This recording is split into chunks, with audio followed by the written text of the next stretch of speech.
Hola a todos y todas, espero que estén muy bien.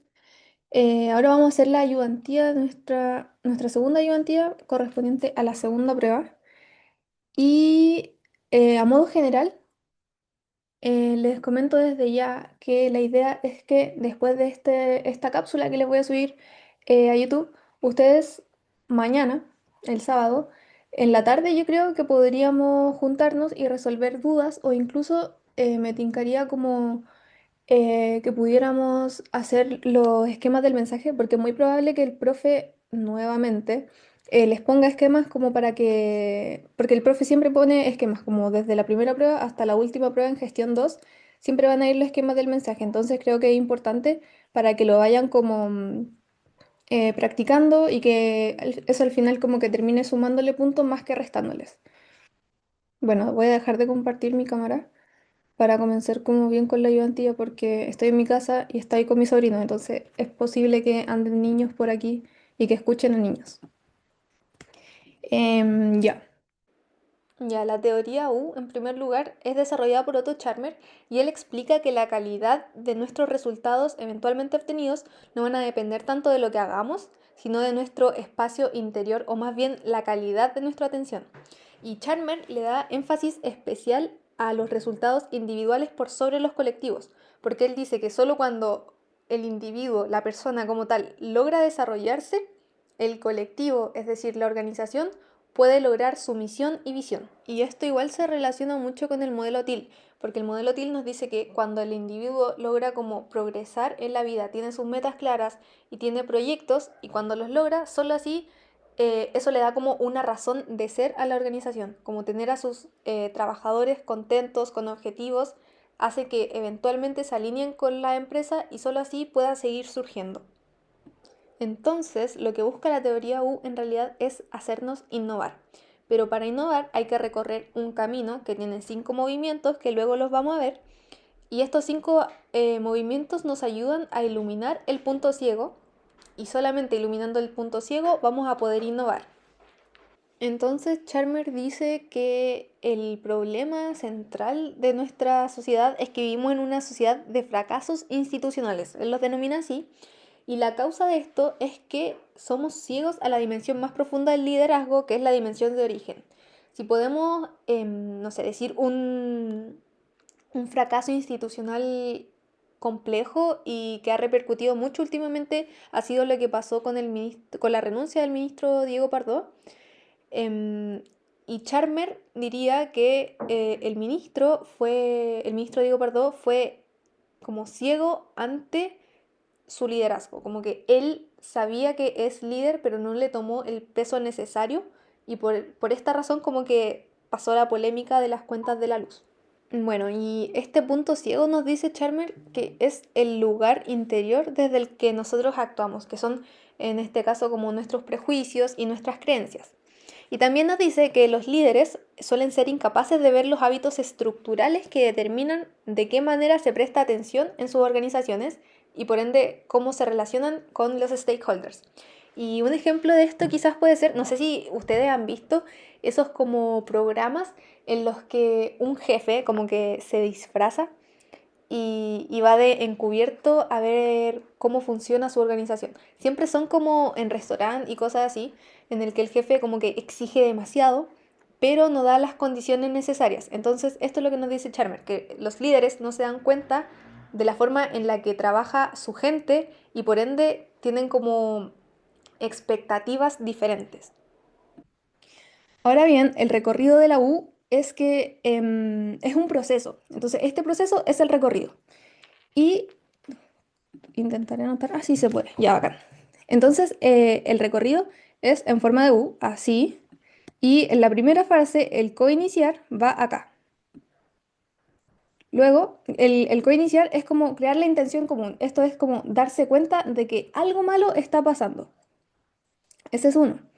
El 2 va acá y es el cosentir o percibir. Esto significa como que nosotros tenemos que dejar de lado las cosas que, como nuestros prejuicios, y sumergirnos en la realidad como con la mente y el corazón totalmente abiertos. Esto yo lo puse porque eran los apuntes que tenía de gestión anterior. Pero creo que lo importante aquí es que en el cosentir hay que dejar de lado hay que dejar de lado nuestros juicios, porque solo de esta manera como que nos podremos encaminar a una solución real y un poco más concreta. En el presenciar, que es esta parte de abajo, el profe igual siempre nos decía como que la vida era como la teoría U, en el que cuando estás aquí abajo, que es como el modo más brígido, por así decirlo, o sea, no es brígido, pero es como el modo más complejo quizás, tiene algo positivo, porque si bien es lo más bajo a lo que la organización puede llegar, lo positivo es que solamente te queda subir. Entonces, como después del 3 no hay nada más malo. Entonces, en el 3 lo que hay que hacer es presenciar, que es ver como la inspiración y voluntad. Aquí nosotros vamos como a combinar esto y esto para ver que el conocimiento tiene que emerger. Es decir, de este punto tiene que la organización decir, ok, esto es como lo más malo que hemos llegado, entonces ahora solamente nos queda como actuar. Y actuar viene en esta parte y eso comienza con el 4, que es co-crear. Eso es actuar en el instante y se traduce en realizar prototipos. Aquí se comienzan a ver como estrategias, protocolos y todas esas cosas. Y después, en el coevolucionar, lo que hay que hacer es revisar las cosas que funcionan y lo que no. Y lo muy importante es incorporar cosas nuevas. Uy, me quedó horrible, esperen. No sé cómo se borra. Ahí sí. Ya. Lo importante entonces del coevolucionar es innovar. Le voy a poner innovación. Uy, qué horrible. Perdón, chicos. Lo siento mucho. Ya, filo. Innovación. Entonces, esto es lo importante. En el coevolucionar es el punto máximo en el que las cosas empiezan a salir bien y ahí es cuando las organizaciones comienzan a decir, ok, tenemos un problema, sí, lo solucionamos de esta forma, es decir, en el 4, qué prototipos, qué estrategias, qué minutas se siguen para solucionarlo. Entonces, hay cuatro niveles de escucha en la teoría U. El primer nivel es descargando, el segundo nivel son los hechos, el nivel 3 es la empatía y el nivel 4 es generativo. El nivel uno es cuando tú estás escuchando solamente como para confirmar las cosas que ya sabes. El nivel 2 es cuando estás como realmente prestando atención o como abriendo un poco la mente a aquellos datos que podrían contradecir lo que tú ya piensas. El nivel 3 tiene que ver con la empatía. Aquí puse que te pones en los zapatos del otro y por ende puedes ver el mundo de una manera distinta. Y el nivel 4 es como el nivel más alto y es lo que a todas las organizaciones pretenden llegar, que es como no escuchas, no ves, no piensas solamente lo que tú concibes, sino lo que realmente está emergiendo como una mejor posibilidad. Aquí también entra mucho como em, la estrategia. Entonces, yo les puse estos dos puntos que son muy importantes, que es que la mayoría de las organizaciones y los líderes se quedan en este nivel, en el nivel uno, en el que tú ya sabes lo que pasa según tus propios prejuicios y según lo que piensas. Em, pero el problema es que de esta forma solo se responde a los problemas como con respuestas automáticas. Y lo vamos a ver después en el siguiente ejemplo que les tengo. Y como se piden, o sea, como las respuestas a las que te enfrentas ante el estímulo del nivel uno son automáticas, em, las soluciones que le propones al problema también son como viejas, son antiguas, no son innovadoras y así. Entonces, el real desafío de la teoría U es llevarnos a este nivel, al nivel 4 porque solo así vamos a poder lograr un cambio real. Y esta parte es importante, les puse como preguntas que pueden aparecer en la prueba. Esta es nuestra prueba es la primera prueba que hicimos en gestión, porque el profe como que cambió un poco la planificación. Entonces, la primera pregunta era como crear un propio startup, que es como un emprendimiento. Y ahí teníamos que ver el propósito y todo esto era como bajo la comunicación estratégica, luego el color elegido según Frederick Laloux y aquí era como el modelo TIL. Entonces es muy probable que ustedes tienen que saber que a medida que vayamos avanzando como con las clases, todo se fusiona. No es como que la teoría U y la comunicación estratégica y, no sé, el modelo TIL vayan separados. No, aquí todo, como que todo emerge junto. Y la pregunta relacionada a la materia que nos hizo el profe era explicar los co para la creación del diseño de la organización. Y a eso se refería con estos, los co-iniciar, co-sentir, presenciar, co-crear y co-evolucionar. Y ahí nosotros teníamos que ir explicando.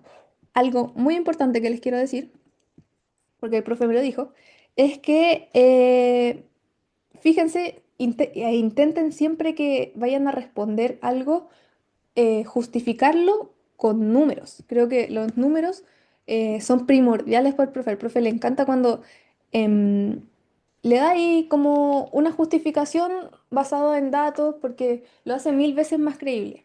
Entonces, esa es mi recomendación, que siempre que justifiquen algo o que aseveren algo, pónganle muchos números, o sea, no sé si muchos, pero pónganle un número que sea contundente y que pueda reafirmar lo que ustedes están diciendo.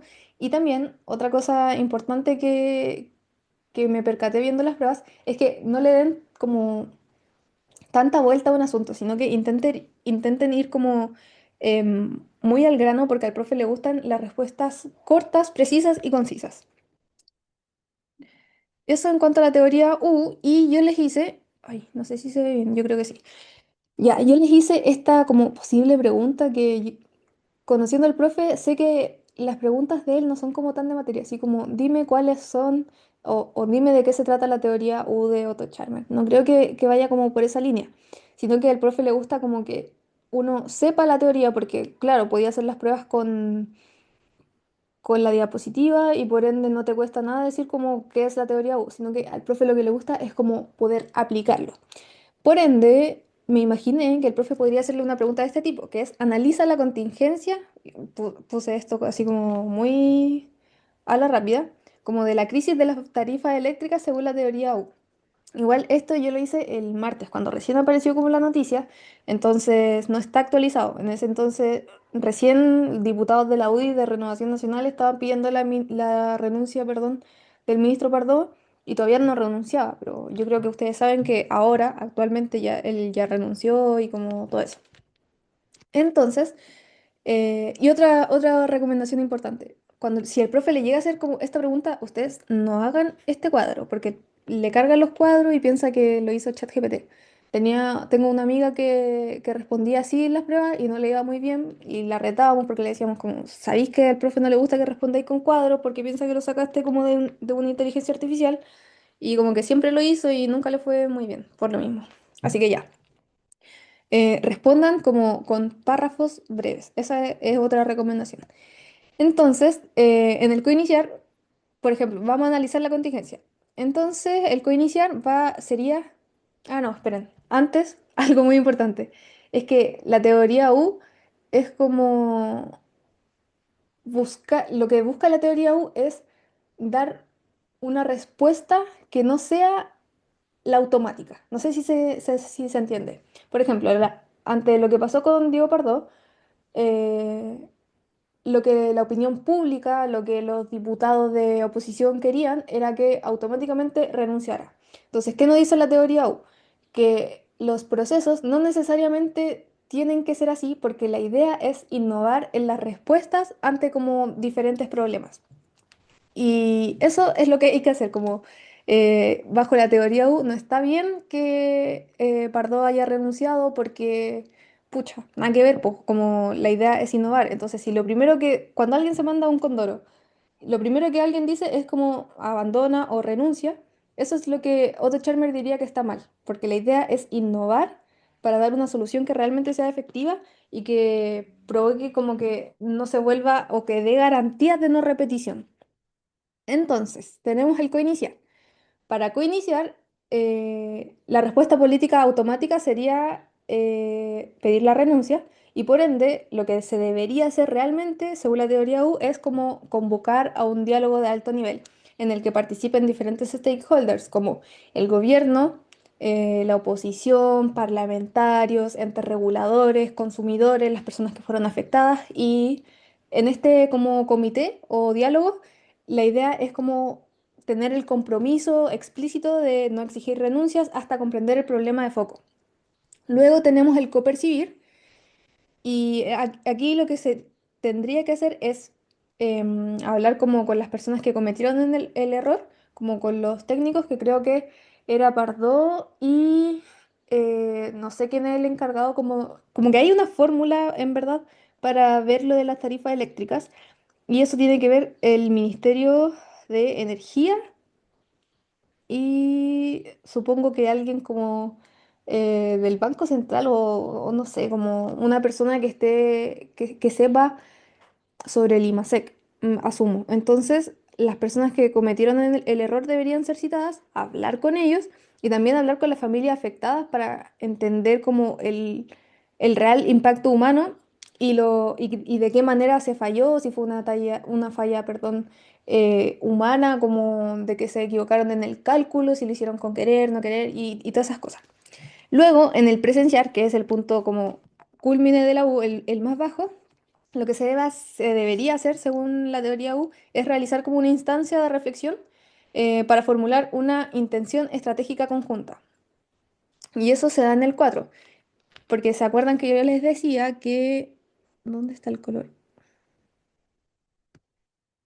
No sé si se acuerdan que yo les dije que la teoría U es así. Entonces el 3 que es el presenciar, debería ir acá.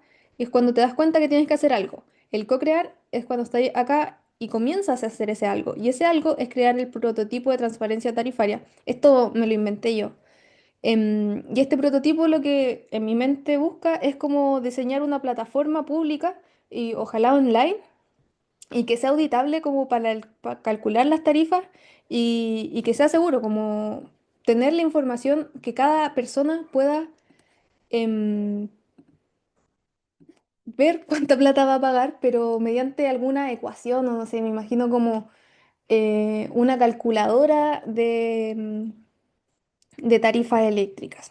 Y finalmente tenemos el coevolucionar, que es la parte superior derecha de la U, en donde la idea es convertir este prototipo, el prototipo de transparencia tarifaria, en un nuevo protocolo de gobernanza tarifaria y de esta manera poder institucionalizar un comité para garantizar como el aprendizaje y que te dé certezas de no repetición.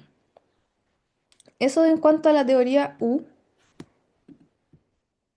y ahora nos vamos con los actos del habla. Ya. John Austin, que es el filósofo que comienza a hablar sobre esto, nos dice que cada vez que nosotros decimos algo, estamos haciendo tres cosas a la vez. Aunque por ende la comunicación no es solo transmitir palabras, sino realizar una acción con ellas. Y estas tres cosas a la vez que hacemos son estos tres actos, el acto locucionario, ilocucionario y el perlocucionario. Así de manera breve, el acto locucionario lo que busca es como la acción física de producir el mensaje. Entonces, el acto locucionario sería escribir un comunicado, lo que estoy haciendo yo ahora al decir las frases, dibujar un gráfico, ¿qué más puede ser? Como dibujar en general, pero en el periodismo, esto es muy importante que lo sepan, que el acto locucionario es el texto. El acto ilocucionario, a la vez, es la intención del texto, como por qué lo digo, por qué comunico esto. Y es necesario que sepan, que probablemente ya lo saben, que el acto ilocucionario tiene cinco tipos, que son el asertivo, el directivo, el comisivo, el expresivo y el declarativo. Ya, y finalmente tenemos el acto perlocucionario, que es el efecto que quiere lograr el acto locucionario en ti, básicamente.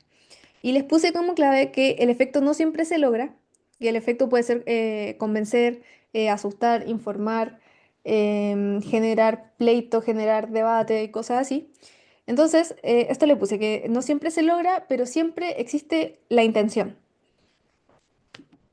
Y sobre los tipos del acto ilocucionario está el asertivo, el cual te afirma, el directivo que te ordena, el comisivo que te compromete, el expresivo que da cuenta de, como del estado emocional y el declarativo que es como el acto ceremonial o institucional que te dice el texto o lo que sea el acto locucionario del que estamos hablando. Y aquí les puse preguntas que el profe nos hizo en la prueba respecto a esto. Ah, ya, y vamos a revisar mi prueba del año pasado.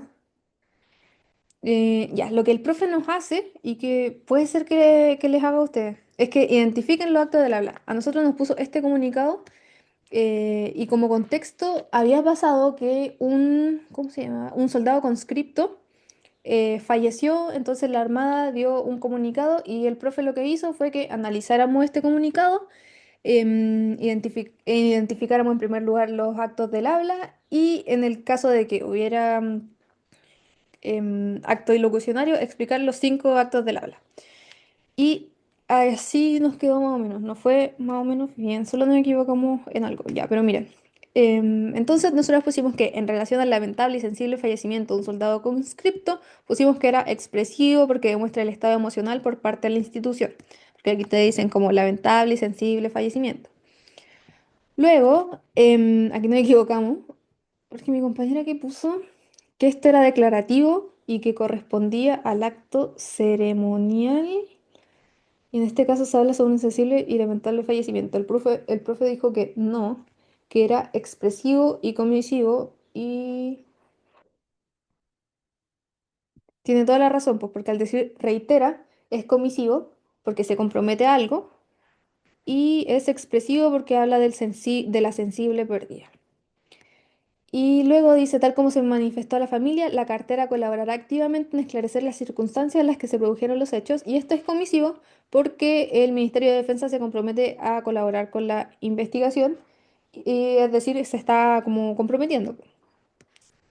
Luego, en este párrafo, en el momento de los hechos, la ministra de Defensa se encontraba desplegada por mandato presidencial coordinando el reforzamiento de seguridad producto del asesinato de 3 carabineros en la localidad de Cañete. Pusimos que esto era asertivo porque compromete al hablante a manifestar hechos, en este caso lo que estaba realizando la ministra. Siguiente, dice que se mandató al subsecretario para las Fuerzas Armadas, Galo Elstein, quien desde el primer día instruyó una serie de acciones de coordinación y apoyo para la familia. Además, el subsecretario para las Fuerzas Armadas se ha trasladado a la región para dar seguimiento en terreno a la evolución médica de los soldados conscriptos. Nosotros pusimos que esto era asertivo porque se manifiestan hechos que podrían ser comprobables. Luego, esto es importante que sepan. En un párrafo pueden haber 2 tipos de actos. Entonces, el pasado 29 de abril, el Ejército de Chile instruyó un sumario administrativo. Esto es declarativo porque te están hablando del acto formal que realizó el Ejército.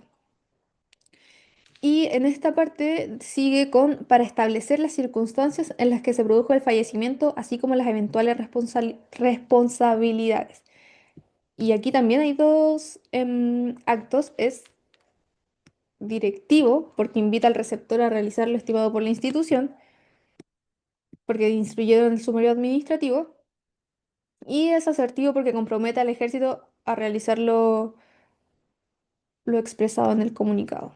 Luego, en el 5 dice, junto a lo anterior, la institución puso a disposición de la Fiscalía Militar todos los antecedentes para la apertura de una investigación penal.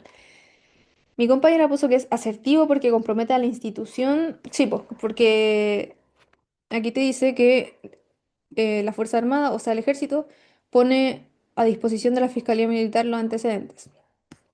Y ya terminando, este párrafo sería asertivo porque nos da datos. Dice como se encuentra en monitoreo constante, aislado y sometiéndose a estudios. Y finalmente esta parte es comisiva. Sí, esta es como la palabra clave que nos dijo el profe. Yo me acuerdo que como que decíamos, profe, pero puede ser que esto no sea ningún acto, como puede no ser nada, como simplemente un mensaje. Y dijo que no, que nos teníamos que fijar en el primer como verbo. Y el verbo coordinó nos dio la pista de que es comisivo porque de alguna u otra forma la institución se compromete como para esclarecer los hechos. Y luego de esto, que esto tiene que ver solamente con el acto ilocucionario, teníamos que definir cuál es el acto locucionario y perlocucionario del comunicado. Y el locucionario es el comunicado de prensa como tal, porque es como la acción física, es como la representación, la ejecución del mensaje. El ilocucionario son las medidas tomadas por las Fuerzas Armadas. Y el perlocucionario em, tiene que ver más como con el efecto. Y nosotros pusimos que consideramos que el comunicado demostraba que las Fuerzas Armadas sí se comprometían como a esclarecer la muerte del soldado conscripto. Y eso básicamente, ese tipo de preguntas hace el profe y sobre este tema, esa sería como la única manera, según yo, que tendría como de evaluarlo.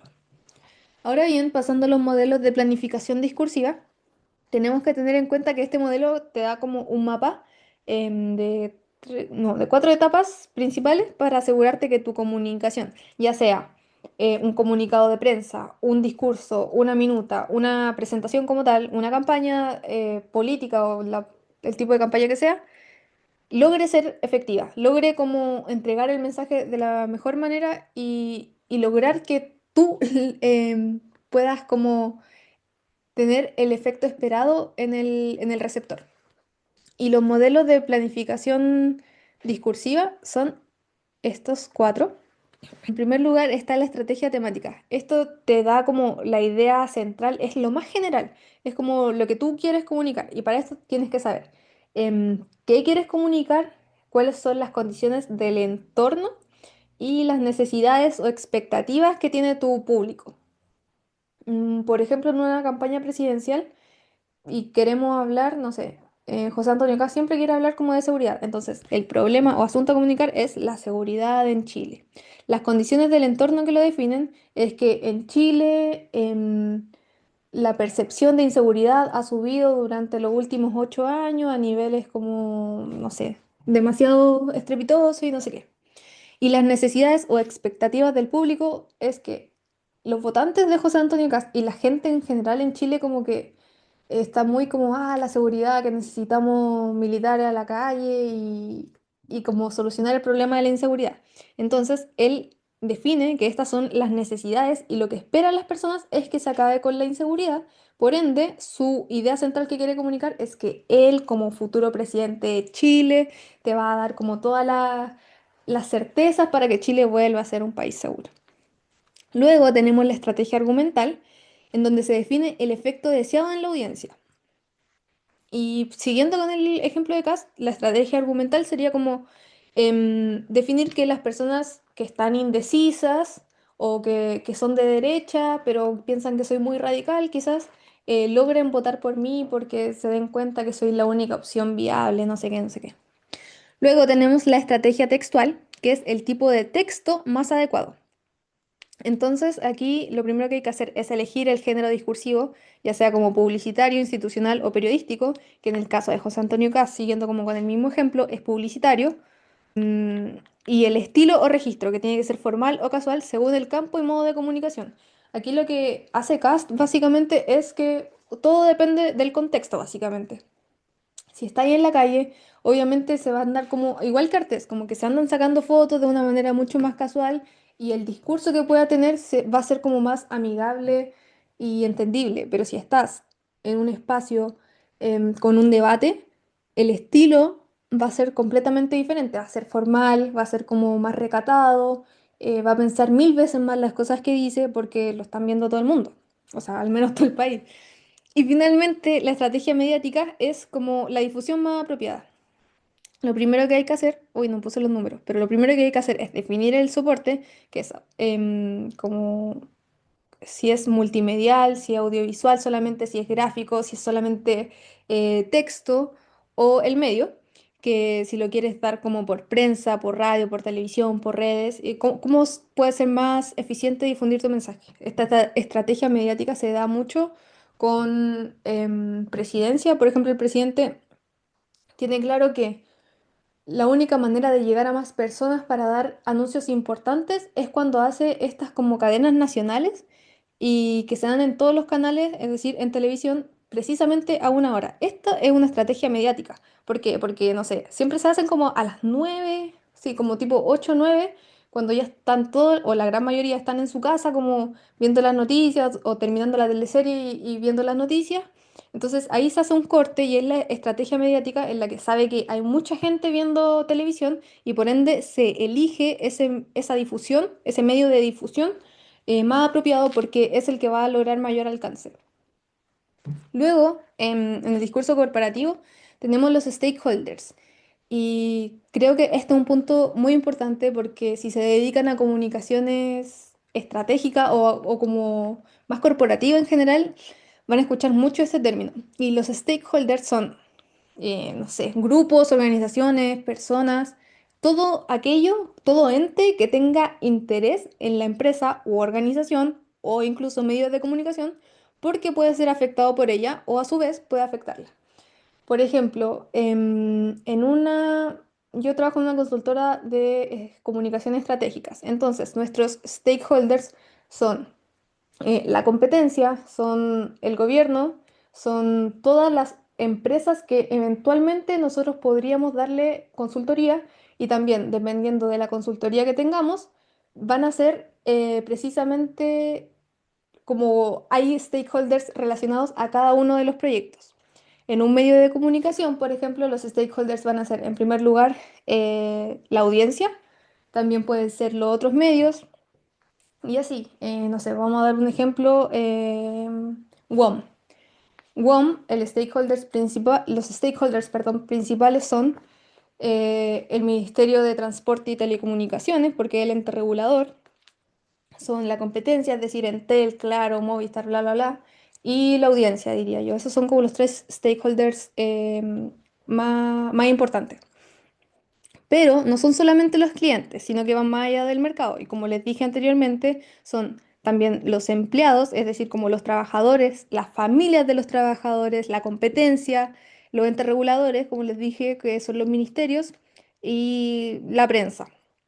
E incluso los movimientos sociales. Por ejemplo, yo ahora estoy trabajando con, ya igual autorreferente, estoy trabajando con Codelco División Ventana, que es un lugar muy complejo por el daño medioambiental. Entonces, para nosotros, como División Ventana, nos importa mucho lo que dicen los movimientos sociales y, bueno, más bien medioambientales, porque son un stakeholder demasiado potente.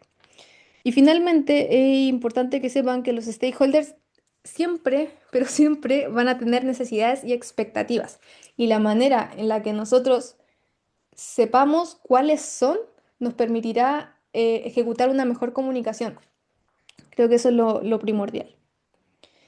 Y luego les puse esto, que, bueno, les dije igual anteriormente que van a haber muchos temas que se mezclan, así como comunicación estratégica con stakeholders están full relacionados, también como con la escuela TIL y todo al final como que se junta de alguna u otra forma. Y sobre la comunicación estratégica les puse esto que es muy importante porque la verdadera comunicación estratégica solo funciona si la organización reconoce que es un sistema complejo. Si la organización da como por sentado que es, no sé, una empresa y que existe como esta forma de trabajo y este organigrama y que estos son los jefes y estos son los empleados, difícilmente como que logre quedarse en el tiempo. Y por ende es importante que las empresas, organizaciones e incluso medios de comunicación sepan que son un organismo vivo y que todas las partes constantemente están interactuando. Y si no se entiende esa complejidad, no puede ser efectiva y no puede durar en el tiempo. Entonces, si tenemos una empresa que trabaja así, solo vamos a ver las comunicaciones como mensajes que eventualmente se pueden transmitir como un comunicado de prensa, pero no podemos analizar más allá. Y de esta forma nos perdemos fenómenos como relevantes, y aquí les puse que es, en primer lugar, la cultura organizacional, porque lo que la gente realmente hace, como que una empresa puede decir que nosotros valoramos la innovación, pero si tú propones una idea que es innovadora y te dicen, ok, dale, pero si no te sale como ellos esperan, te castigan, significa que el mensaje no sirve. Por otra parte, tenemos que cuando nos limitamos a solamente entregar mensajes, no podemos darnos cuenta de las amenazas del entorno. Y esto es primordial en la comunicación estratégica, porque si no como que analizamos, si no hacemos un diagnóstico general de todo el panorama y no analizamos todos nuestros stakeholders, los riesgos y las oportunidades que vienen desde afuera de nuestro entorno pueden ser muy perjudiciales para la organización. Y por eso les puse que la comunicación debe estar lista para responder a una crisis o aprovechar una tendencia. Entonces, si solo miramos a la comunicación es como entregar un mensaje y no como algo más completo en la que se puede analizar de diferentes formas y que se puede estar como en, en contacto con diferentes entes, solamente nos va como a permear nuestro crecimiento como organización. Entonces, la meta es lograr que nuestra organización no solo comunique bien, sino que actúe de forma coherente con su entorno y su grupo de interés. Por ejemplo, Google, les puse como ejemplo Google porque em, ellos tienen como una visión y misión estratégica muy definida que siempre como ponemos al ser humano en el centro. Pero si Google no fuera flexible en el sentido de, no sé, a Juanito que trabaja en Google, se le murió, no sé, el tío, pero Google los hace seguir trabajando, no se complementa el mensaje que ellos quieren dar como organización con lo que realmente hacen. Entonces, esa es la manera como en la que se logra que nuestra organización realmente sea como congruente entre lo que dice y lo que hace. Y una posible pregunta que me imaginé que el profe como que les puede hacer relacionado a esto es como que creen un comunicado de prensa ante el tema de, no sé, como de contaminación ambiental y que en ese apliquen todos los modelos de planificación discursiva. Esas son como las dos posibles preguntas como de este tema, que aparte de estos, como de estos que le hice, o sea, que les mostré. Aparte de esto, creo que la otra pregunta que podría hacer el profe es como eso, que ustedes creen un comunicado aplicando, o no sé, ¿qué les va a decir? Creen un comunicado mostrándome cuáles son las estrategias, no, creen un comunicado y luego expliquen las estrategias que usaron. Y ahí ustedes tienen que poner la estrategia temática, argumental y textual. ¿Y dónde voy? Acá, allá. Luego les puse la teoría, perdón, de la enunciación y esta nos dice que todo lo que decimos o expresamos dan pistas como de nuestro mundo interior y de la subjetividad y de lo que creemos respecto a ciertas cosas. Y básicamente es como nuestros prejuicios. Entonces, aquí hay dos actores muy importantes. El primero es el enunciador y el segundo es el enunciatario. El enunciador es el autor y este se presenta a sí mismo en el texto como el enunciador, po. Entonces, manifiesta su visión de mundo mediante algún mensaje. Todos los mensajes que dé el enunciador te va a mostrar de qué forma ellos ven el mundo y su misión y visión. Entonces, el enunciador manifiesta su visión de mundo y sus intenciones comunicativas. Les puse, por ejemplo, WOM. ¿Y por qué les puse como ejemplo WOM? Ah, ya. Porque WOM se presenta a sí mismo y la manera en la que se muestra hacia su público es como una empresa amigable y cercana. Eso como por parte de WOM. ¿Qué otro ejemplo? Por ejemplo, Coca-Cola se muestra como quizás algo más tradicional. Siempre están como la Navidad y los anuncios de Coca-Cola siempre son como todos juntos, en familia, respetando los valores y celebrando la Navidad en familia como corresponde con la mamá, el papá y los niños. En cambio, por ejemplo, tenemos a Pepsi que siempre nos hace como es como todo lo contrario de Coca-Cola y nos muestra como a sí mismo como una empresa quizás mucho más fresca, una compañía mucho más fresca, en donde lo tradicional no siempre significa que sea lo mejor. Entonces, estos pequeños mensajes y la manera en la que las marcas, las empresas y los medios de comunicación se expresan ante los otros también nos dice cómo nos proporciona información sobre su misión y visión. Y en cuanto a medios de comunicación, podemos como también dar cuenta que, no sé, ¿qué medio es como bueno para el deseo? La cuarta, pues la cuarta es como el ejemplo de que, de como de lo chistoso, del humor, de las noticias quizás con un tono más relajado. Sin embargo, el diario financiero tiene un tono completamente distinto y no sé, la radio. Carolina también tiene un tono distinto, entonces la manera en la que los medios, las empresas se representan a sí mismos en los textos es lo que te dice la teoría de la enunciación, que es importante, cómo evalúas esa subjetividad. Y el enunciatario, hoy escribí mal el enunciador, pero el enunciatario es importante saber que cuando definimos al enunciador, de manera implícita se caracteriza al enunciatario. Por ejemplo, en WOM, ellos esperan que el enunciatario sea alguien que, en primer lugar, entienda de memes, porque WOM siempre hace como su publicidad en base a memes y cosas así. Coca-Cola espera que su enunciatario sea una persona quizás con valores más tradicionales y con una, no sé, postura política quizás un poco más conservadora. Pepsi, todo lo contrario, y así. Y también les puse que la clave para la teoría de la enunciación es describir y que no basta decir quién habla, sino cómo piensa y qué siente, es decir, conocer la subjetividad del enunciador, que es lo que les decía previamente. Y esto se hace analizando dos elementos principales, que son las denominaciones, es decir, cómo la empresa llama el problema. Por ejemplo, WOM, ante el problema, ellos quizás definieron, me estoy inventando esto, pero como intentando hacer un análisis junto a ustedes. Me imagino que WOM decía como, nuestro problema es que las compañías de telecomunicaciones son vitales porque todo el mundo que tiene celular debe tener por consiguiente una em, compañía, sin embargo, son muy lejanas con su audiencia. Entonces nosotros venimos a decir que ellos son como demasiado formales y la gente necesita proximidad. Y también tenemos las cualificaciones, que es cómo describe o valora lo que menciona. Y aquí podemos decir que WOM debe describir como las otras compañías son serias y fome y nosotros somos divertidos y entendemos los memes y por ende somos como mil veces más bacanes y cercanos con nuestros posibles compradores. Por ende vamos a tener mayores ganancias. Eso, a eso básicamente quiere llegar la teoría de la enunciación. Y con esto terminamos la ayudantía. Yo les voy a mandar esta presentación y espero que mañana lleguen como con todas las dudas y podamos como resolverlas.